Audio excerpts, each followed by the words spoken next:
నేటి 28వ శ్లోకం.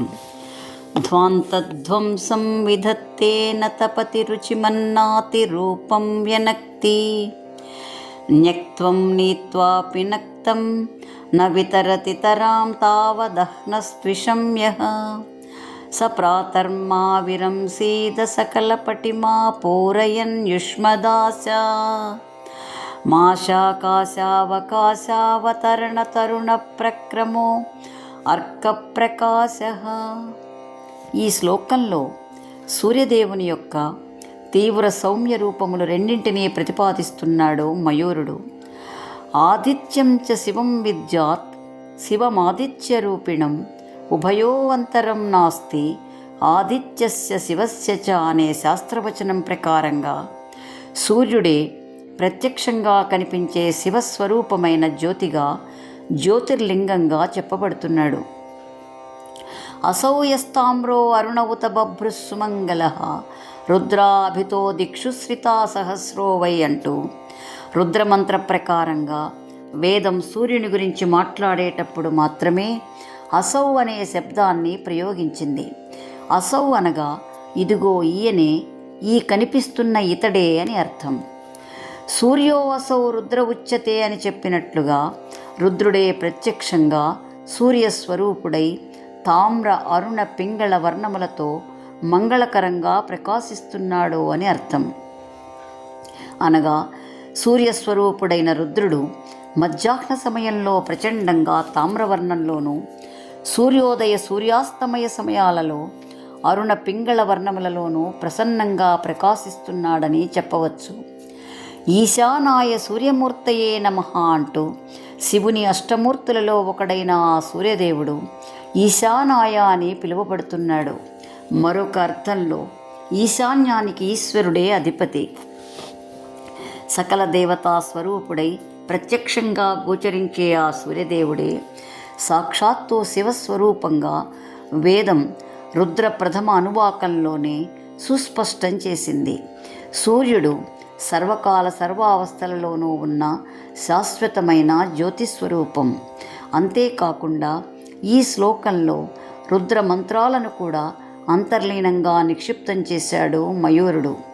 రుద్రానికి అనేకమైన విశేషములు ఉన్నాయి. ఇది యజుర్వేదాంతర్గతమైన శతరుద్రీయంగా చెప్పబడుతుంది.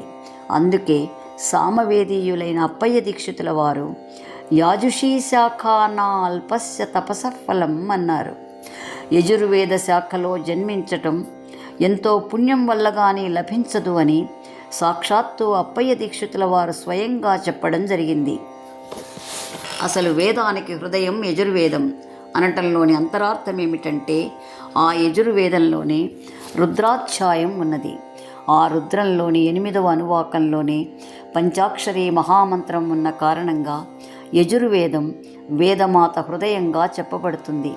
దీని మరొక ప్రత్యేకత ఏమిటంటే, ఈ రుద్రాన్ని జపంగాను, నిత్య పారాయణ యోగ్యంగాను, యజ్ఞయాగాదులలోనూ, నిత్య పూజలలోనూ, అభిషేకంలోనూ ప్రముఖంగా చెప్పబడుతోంది. అనగా జ్ఞానకాండ, కర్మకాండ, ఉపాసనాకాండలన్నింటికీ ఈ రుద్రమే ఉపకరిస్తుంది. ఏ ఫలం కావాలన్నా, ఏ గ్రహదోషములు, దుర్నిమిత్తములు, ఈతి బాధలు తొలగిపోవాలన్నా రుద్రాభిషేకం తప్ప మరొక పరిష్కార మార్గం లేదు. సేక్కిలార్ పెరియ పురాణ ప్రకారం 63 మంది నాయనార్లలో ఒకడైన రుద్రపశుపతి నాయనార్ కేవలం అనునిత్యం ఈ రుద్ర పారాయణతోనే శివానుగ్రహాన్ని, ముక్తిని పొందగలిగాడు. అటువంటి ఈ రుద్ర నమక మంత్రాలు ఈ శ్లోకంలో నిక్షిప్తం చేశాడు మయూర మహాకవి. అంతేకాకుండా మా విరంసేత్ అనే పదప్రయోగం చమకాన్ని సూచిస్తుంది. విరామం లేకుండా మీ కోరికలు తీరుగాక అనటంలోని అంతరార్థం ఏమిటంటే, మన విరామం లేని అనంతమైన కోరికలన్నీ కూడా చమకంలో పొందుపరచబడ్డాయి. ఈ విధంగా పూర్తిగా శతరుద్రీయం ఈ శ్లోకంలో సాక్షాత్కరిస్తుంది. ధ్వాంతధ్వంసం విధత్తే న తపతి రుచిమన్నాతి రూపం వ్యనక్తి యాదృక్ దృశ్యతే తాదృక్ ఉచ్యతే అనే వేదవచనం ప్రకారంగా సూర్యదేవుడు ఎలా కనిపిస్తున్నాడో అలా చెబుతున్నాం, కానీ నిజానికి ఆయన ఎలా ఉన్నాడో అలా మనం చెప్పలేం. ఎందుకంటే ఆయన తన అసలు స్వరూపంతో, తత్వంతో మనకు కనిపించడం లేదు. మనం చూడగలిగినంత వరకే ప్రసన్నంగా మనకు గోచరమవుతున్నాడు, కానీ మనకు కనిపించేదే ఆయన యొక్క అసలు స్వరూపం కాదు అని గ్రహించటమే ఈ శ్లోకం యొక్క పరమార్థం. ధ్వాంతధ్వంసం, ధ్వాంత చీకటిని, ధ్వంసం నశింపచేసి, విధత్తే అనగా ఏ సూర్యకాంతి చీకటిని నాశనం చేయగలిగేది అయినప్పటికీ నా తపతి తాపమును మాత్రము కలిగించడం లేదు. రుద్రంలోని 7వ అనువాకంలో నమఃకాక్ష్యాయ చ నీప్యాయ చ నమ సూర్యాయ చ సరస్యాయ చ నమో నాజ్యాయ చ వైశంతాయ చ నమ కూప్యాయ చ వక్ష్యాయ చ నమో వర్ష్యాయ చ నమో మేఘ్యాయ చ విద్యుచ్ఛాయ చ అంటూ కూపములు, తటాకములు, చెరువులు, జలపాతములు, కుంటలు, వాగులు, నదులు, వర్షము, మెరుపులు, మేఘము మొదలగు సమస్త జలరూపములన్నీ ఈశ్వర స్వరూపంగా రుద్రంలో చెప్పబడినప్పటికీ నమో ఆతప్యాయ చ అని చెప్పటంలోని అంతరార్థం ఏమిటంటే, సూర్యదేవుని రూపంలో ఉన్న ఈశ్వరుని యొక్క తాపన శక్తియే ఈ జలరూపములన్నింటికీ ఆధారం. అంతటి తాపన శక్తి ఉన్నప్పటికీ ఆ ప్రాతకాలంలోని ఆ నీరెండ తపనని, తాపాన్ని మాత్రం కలిగించడం లేదు.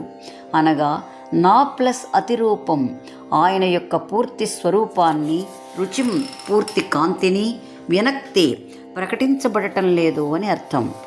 నమో హ్రస్వాయ చ వామనాయ చ అని 5వ అనువాకంలో చెప్పినట్లుగా కేవలం ఆ సూర్యకాంతి తగుమాత్రంగా ప్రకాశిస్తోందే కానీ ఆయన రూపం అది మాత్రమే కాదు.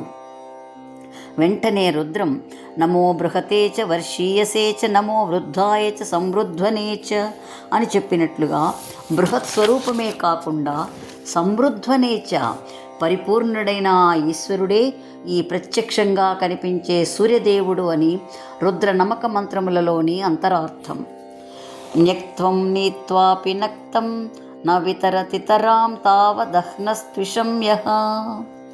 యః ఏ సూర్యకాంతి నక్తం రాత్రిని లేదా చీకటిని, న్యక్త్వం తిరస్కరించినటువంటిదై లేదా చీకటికి శత్రువై, నీత్వా ప్లస్ అపి ఆ చీకటిని తీసివేసినప్పటికీ, అనగా చీకటిని పూర్తిగా తొలగించి పారద్రోలినదే కానీ తావత్ అనగా ఇప్పటి వరకు, ఇంకా పూర్తిగా అని అర్థం.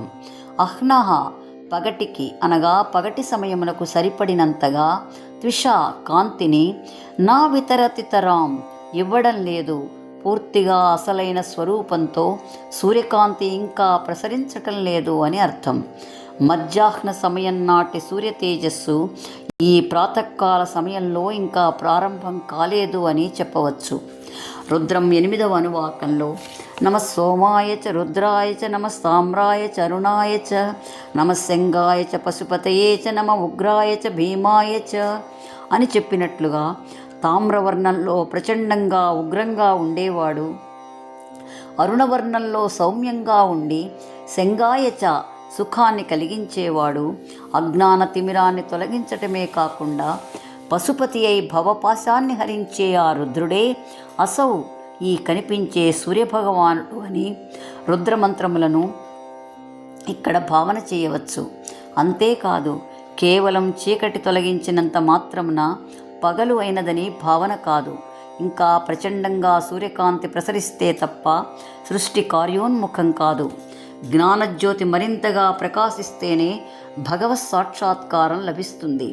ఆత్మజ్ఞానంతో, తపశ్శక్తితో మాత్రమే ముక్తి లభిస్తుందని మరొక తత్వపరమైన సంకేతం.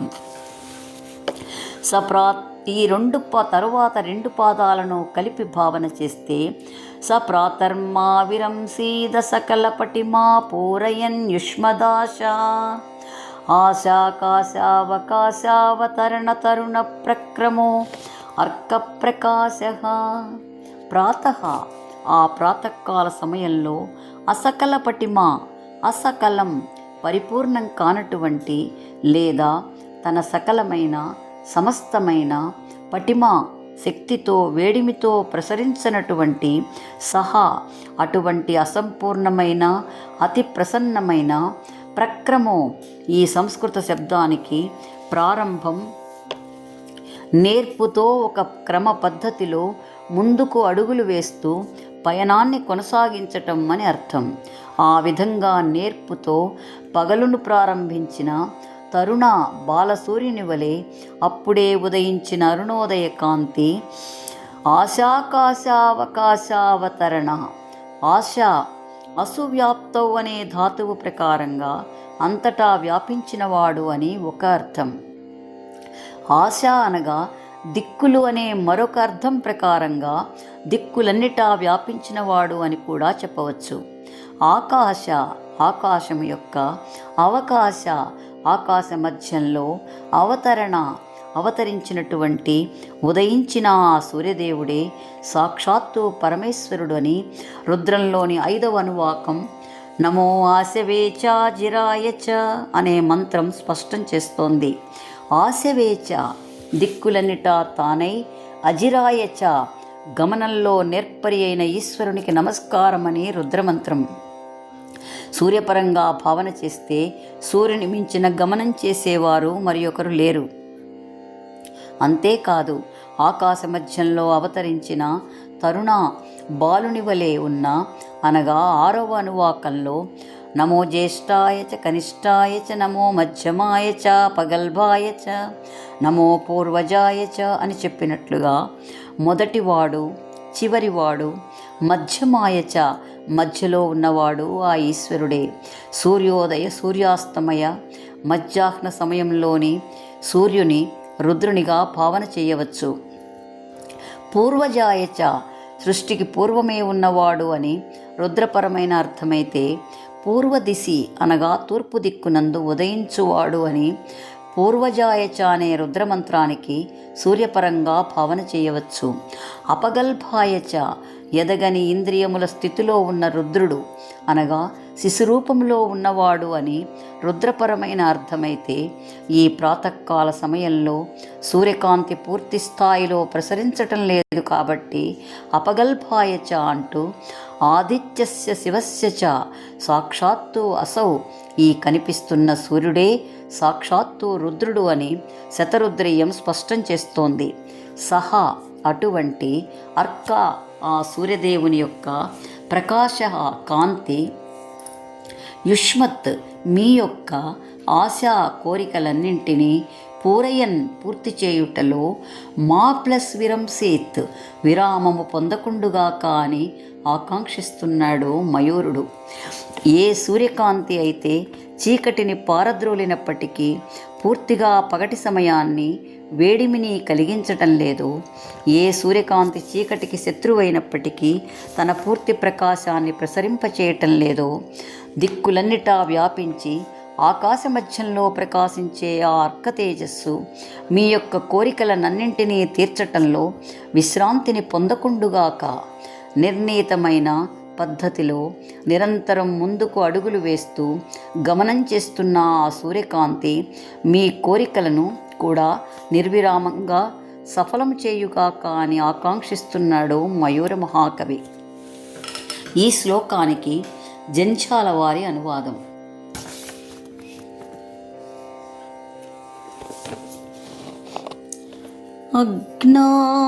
అజ్ఞానతిమిరము హరించువాడైన తాపముద్రుతముగా చూపకుండు ఘనతర కాంతి ప్రకాశించువాడైన సస్వరూపము వెదజల్లకుండు పూర్ణమౌ రాత్రిని ప్రోద్రోలువాడైన పగటిని మాత్రము బాయకుండు ఆకాశరాజ్యము వ్యాపించువాడైన పెద్ద వెలుంగు చూపింపకుండు